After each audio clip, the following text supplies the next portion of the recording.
അമ്മച്ചി എവിടെ പോയി കിടക്കായിരുന്നു? വെറ്റേ പാക്കും കൊണ്ടുവന്നിട്ടുണ്ടോ? തന്നെ മുറുക്കാൻ പോവാണോ? മുറുക്കാൻ പോവല്ലോ. ഒരു വിദ്യ പഠിക്കുന്നതിന് മുമ്പ് ദക്ഷിണ വെക്കണം, ഗുരുവിന്റെ കാൽ തൊട്ട് വന്ദിക്കണം. അത് തന്റെ മനസ്സിൽ ഇരിക്കത്തേ ഉള്ളൂ. താൻ എന്നെ കൊണ്ട് തന്റെ കാല് പിടിപ്പിക്കാൻ പോവാണ്. 200 രൂപ ദക്ഷിണ തരാമോ? ദക്ഷിണയൊന്നും ഇല്ല. ഈ കഥാപ്രസംഗം പഠിപ്പിക്കണോ? അത് പഠിപ്പിക്കാനല്ലേ തനിക്ക് ഞാൻ 1000 രൂപ തരാന്ന് പറഞ്ഞത്. വെക്കണോന്നേ ഒരു വിദ്യ. 1000-ത്തിനകത്തുനിന്ന് ദക്ഷിണ 200 അങ്ങ് എടുത്തു. എന്നാ പരിപാടി? അപ്പൊ പകുതി പഠിപ്പിച്ചാൽ മതി. തനിക്ക് 1000 തരാന്ന് ഞാൻ പറഞ്ഞില്ലേ? പറഞ്ഞു. ആ ഉറപ്പിൻ പുറത്തല്ലേ താൻ എന്നെ പഠിപ്പിക്കാന്നും പറഞ്ഞേക്കുന്നത്. ഞാൻ സമ്മതിച്ചെന്ന്. പക്ഷെ ദക്ഷിണ വെക്കണ്ടേ? ദക്ഷിണ വെച്ചെന്ന് കൂട്ടിക്കോ. കഴിയട്ടെ, എല്ലാം കഴിഞ്ഞിട്ട് ഞാൻ തരാം. എന്നാ തുടങ്ങിയേക്കാം. ഈ കഥ തുടങ്ങുന്നത് ലൂക്കായുടെ സുവിശേഷം 9-ാം അധ്യായം 10 മുതൽ 17 വരെയുള്ള വാക്യങ്ങളാണ്. 5 അപ്പവും 2 മീനും 5000 പോഷിപ്പിച്ച കഥ. മനസ്സിലായോ? അപ്പൊ ആദ്യം ഒരു പാട്ടാണ്. ഞാൻ ഈ പാട്ട് പാടും, തിരിച്ചിങ്ങോട്ട് പാടണം. റെഡി? ഓക്കെ. കഥ പറയാം, ഞാൻ കഥ പറയാം, മഹാത്ഭുതത്തിന്റെ കഥ പറയാം. ഒന്ന് പറഞ്ഞേ. കഥ പറയാം, ഞാൻ കഥ പറയാം, മഹാത്ഭുതത്തിന്റെ കഥ പറയാം. ഇതേ ഊളംകുന്നൽ അവറാച്ചനോടുള്ള ദേഷ്യത്തിലല്ല ഈ പാട്ട് പാട്ട്. അവിടെ ഇരിക്കുന്ന ഓഡിയൻസിനെ നമ്മുടെ ഇങ്ങോട്ട് സ്നേഹത്തോടു കൂടി എടുക്കുന്ന രീതി വേണം ഈ പാട്ട് പാടാൻ. മനസ്സിലായോ? 1000 രൂപയ്ക്ക് കഥ പിടിക്കണ്ട ഒരു കാര്യമില്ല.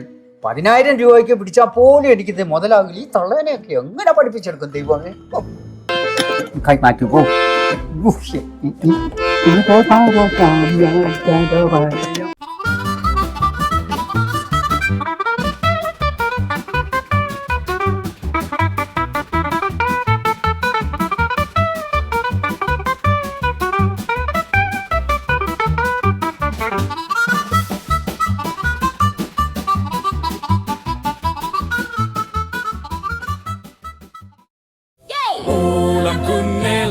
അവറാച്ചൻ ഊളംകുന്നേൽ അവറാച്ചൻ.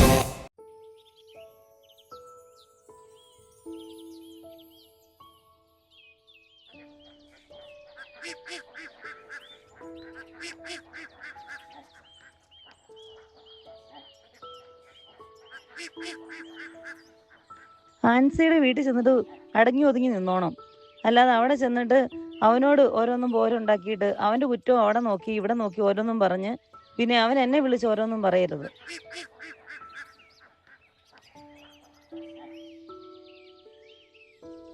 നിങ്ങളെല്ലാം കൂടെ ഇങ്ങനെ പോയാൽ എന്റെ കാര്യം എങ്ങനെയാടി? ഞാൻ അവിടെ ഒറ്റയ്ക്ക് വേണ്ടേ? മത്തായിയെ കൊണ്ടുവന്നതേ നിങ്ങളും അയാളും കൂടെ കൂടി ഈ വീട് തിരിച്ചു വെക്കും. എനിക്ക് സത്യം പറഞ്ഞാൽ ഈ വാഗമണ്ണ് പോക്ക് എനിക്ക് പറ്റത്തില്ല. കാരണം എന്റെ ഈ 2 കാലിന് മുട്ടിന് വേദനയാ. ഇപ്പൊ ഞാൻ പറഞ്ഞാലും നീ കൊണ്ടുപോകത്തില്ലെന്നും എനിക്കറിയാം.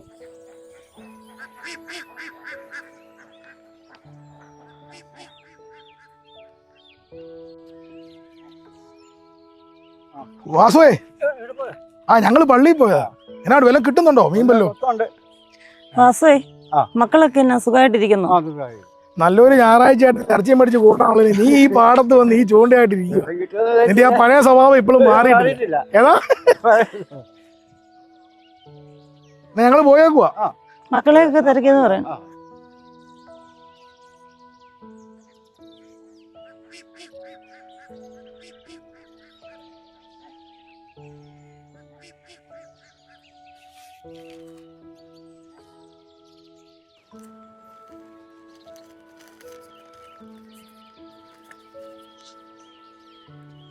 സദൃശ്യവാക്യത്തിന്റെ 21-9 കലഹക്കാരിയായ ഭാര്യയോടുകൂടെ വീടിനുള്ളിൽ താമസിക്കുന്നതിനേക്കാൾ മേൽക്കൂരയുടെ കോണിൽ താമസിക്കുന്നതാണ് നല്ലത്. ഏതാ? മേൽക്കൂരയുടെ കോണിൽ. ദൈവമേ, ഈ കാലം പറ്റുകൊണ്ട് ഞാൻ എങ്ങനെ അതിൻ്റെ മുകളിൽ കയറാനാണോ? മഴയുള്ള ദിവസങ്ങളിൽ തുടർച്ചയായി ചോരുന്ന വെള്ളം പോലെയും കലഹക്കാരിയായ ഭാര്യയുടെ കൂടെ അവളെ നിയന്ത്രിക്കുന്നത് കാറ്റിനെ പിടിക്കുന്നത് പോലെയാണ്. ഏതാ? കാറ്റിനെ പിടിക്കുന്ന പോലെ. കാറ്റിനെ പിന്നെയും പിടിക്കുക. ഇവിടെ എങ്ങനെ പിടിക്കാനാണോ?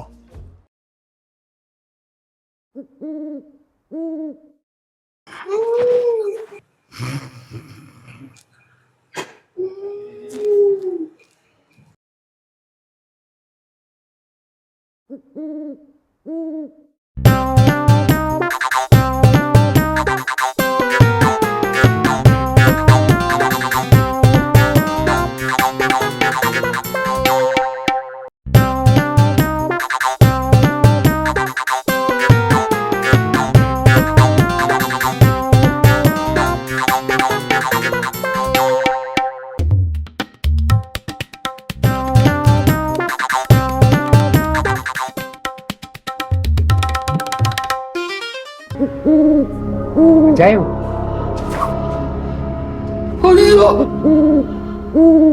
നീ ഇപ്പൊ എന്നാണ് ഇറങ്ങി വന്നാണ് ഇങ്ങോട്ട് നട്ടപ്പാലായപ്പോ മനുഷ്യനെ പേടിപ്പിക്കാൻ വേണ്ടിട്ട്? നിനക്ക് വീട്ടിൽ പോകാറായില്ല ഇതുവരെ? എന്റെ പൊന്നച്ചായ, നിങ്ങളോട് ഒരു 10-200 രൂപ കടം മേടിക്കാനായിട്ട് ഞാൻ വന്നത്. നിങ്ങളുടെ ഈ പോക്കേ പോകാനുള്ള ഉറക്കം കാരണം അത് കിട്ടുമോന്നും തോന്നുന്നു. 200 രൂപ സ്വപ്നവും കളഞ്ഞ് എന്റെ ഉറക്കവും കളഞ്ഞ്. എന്നാ സ്വപ്നം? നിങ്ങൾക്ക് സൗകര്യം ഉണ്ട് 200 രൂപ? സൗകര്യം ഇല്ല. എന്നാ ഞാൻ പോവുക. നീ പോക്കോ, അതാ നല്ലത്.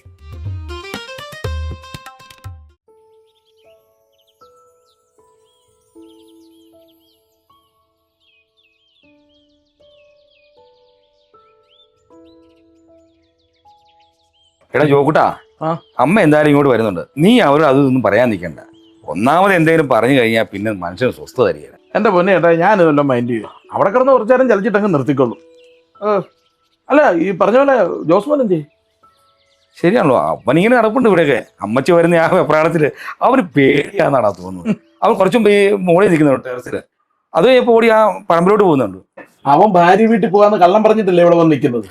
അപ്പൊ പിന്നെ അവൻ എങ്ങനെ ഓടാതിരിക്കും? അപ്പൊ പിന്നെ നീ എന്ത് പറയട്ടെ ഇങ്ങോട്ട് വന്ന് നിൽക്കുന്നത്? അല്ല ചേട്ടായി, ഒരു കാര്യം ഞാൻ പറഞ്ഞേക്കാം. ഞാൻ വാഗമണ്ണി സ്ഥലം നോക്കാനുണ്ടെന്ന് പറഞ്ഞ് അമ്മച്ചിയുടെ കള്ളം പറഞ്ഞിട്ടാണ് വന്നിരിക്കുന്നത്. ചേട്ടാ അത് പൊളിക്കല്ലേ പ്ലീസ്. യോഗടാ ദേണ്ടാ മറ്റവൻ വരുന്നുണ്ട്.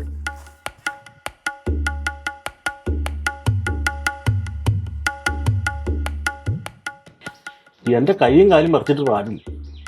അമ്മച്ചിക്ക് ഇങ്ങോട്ട് വന്നിട്ട് വല്ല കാര്യമുണ്ട്? ചേട്ടായി അല്ലേ ഞങ്ങളുടെ മൂത്ത ചേട്ടൻ. ചേട്ടായി പറഞ്ഞ അമ്മച്ചി കേൾക്കും. ചേട്ടായി എന്തെങ്കിലും പറഞ്ഞാൽ അതൊന്നും സോൾവ് ആക്കി താ.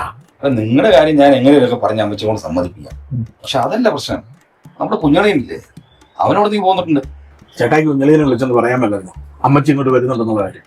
എന്റെ പൊന്നു കുഞ്ഞാ, ഞാനത് പറഞ്ഞിട്ട് പിന്നെ അവൻ അവിടെ നിന്ന് വണ്ടി തിരിച്ചു വല്ല കൊക്കരും ചെന്ന് വീഴരുത്. അവൻ വരട്ടെ ഇങ്ങോട്ട്. സാവകാശം ഒരു കാര്യം പറഞ്ഞു. അതെങ്ങനെ? അളിയനെ അവളും കൂടെ വീട്ടിലോട്ട് വന്നിട്ട് 1.5 വർഷമായി അല്ലടാ. അപ്പൊ അതിന്റെ കലിപ്പ് അമ്മച്ചിക്ക് കാണും. നീ പറഞ്ഞാൽ ശരിയാ. അമ്മച്ചിയെ കാണാൻ അളിയിൽ അങ്ങോട്ട് വരാതെ ഇവിടെ വന്ന് ചേട്ടായിയെ കണ്ടെന്ന് പറയുമ്പോഴത്തേക്ക് ഇങ്ങോട്ട് വരുമ്പോഴത്തേക്ക് നല്ല പെരുന്നാളായിരിക്കും അല്ലേടാ? എന്റെ പൊന്നു മക്കളെ, നിങ്ങൾ എന്തെങ്കിലുമൊക്കെ ഊടായിപ്പം പറഞ്ഞ് ഇങ്ങോട്ടാ വരുന്നെന്ന് അമ്മച്ചി എങ്ങാനും അറിഞ്ഞാൽ എന്റെ കാര്യം കൂടി പോകാം.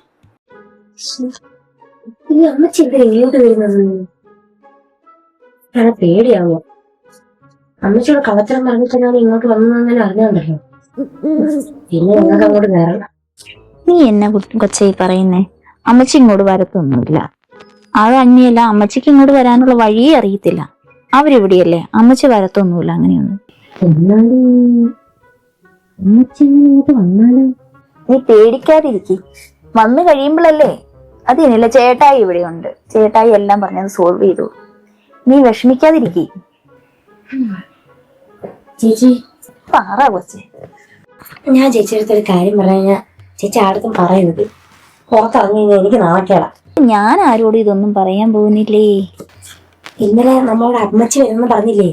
അപ്പം ഒരു ഇച്ചായനും ഒരുമാതിരി വെപ്രാളവും പരവേശവും വയറ്റിളക്കവും എന്തുവരുന്നു അറിയാവോ? എന്റെ പൊന്നെ, എന്നിട്ട് ഇന്നലെ ഒരുപോലെ കണ്ണടച്ചിട്ടില്ല. ആ കിടക്കലാണ് മുള്ളി വെച്ചങ്ങേരി. വെറുതെ അല്ല അനിയത്തി ഇന്നലെ വെളുപ്പാങ്കാലത്ത് തുണി എടുത്തോണ്ട് പോവാൻ കഴുകാൻ പുറത്തേക്ക് പോയത്. വന്നിട്ട് ആ ചെറുക്കൻ്റെ അല്ലേ ഞാൻ വെച്ചു കൊടുത്തത്. കഷ്ടം. ആഹാ, എല്ലാരും കൂടെ എന്നെ കള്ളനാക്കുവായിരുന്നല്ലേ? അങ്ങനൊന്നുമില്ല, ഞാനല്ല ഈ വപ്പായ. ഇപ്പോഴല്ലേ എനിക്ക് സത്യം മനസ്സിലായി. എന്ത് സത്യം? ഈ വപ്പ ഇന്നലെ കിടന്ന് മുള്ളി. എന്നിട്ട് ഈ ശിവ മമ്മിയും ഓളെ പറയുന്നത് ഞാൻ ഒളിച്ചെന്ന് കേട്ട്. നാണല്ലടാ, പോത്ത് പോലെ വളർന്ന് കിടന്നു കൊള്ളിയിരിക്കുന്നു. നിനക്ക് വേറെ പണിയൊന്നുമില്ല. ആ ചെറിയ വായെടുത്ത കള്ളത്തിനെ പറയുള്ളൂ. എന്റെ ജോഗട നിനക്ക് വേറെ പണിയില്ല. ഒന്നാമത് അവന്റെ ഉയിര് പോയിരിക്കുക. എന്നാലും നീ മൂത്രം ഒഴിച്ച് നീ അതിനകത്ത് കിടന്ന് ഉരുളാതെ. ആരാ ഇപ്പൊ ഇവിടെ കിടന്നു മുള്ളി?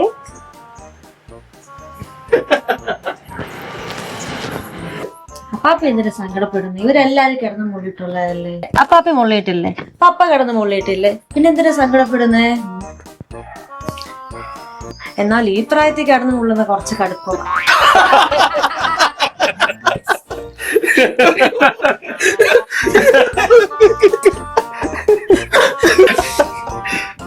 ഇതെന്നാ നീ എല്ലാരും കൂടി ഇരുന്ന് ചിരിക്കുന്നേ? ഭക്ഷണം കഴിക്കും. അതെ, ഞങ്ങള് വരുവാ. ഇവൻ പിന്നെ ഭക്ഷണത്തിന്റെ ആവശ്യമില്ല, വയറ് നന്നായിട്ട് നിറഞ്ഞിരിക്കുമല്ലേ.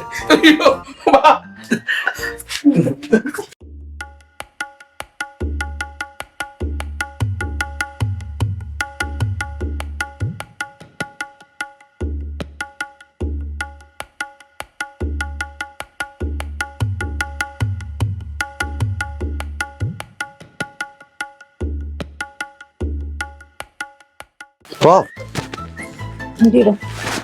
ഒന്ന് കേറ് വാ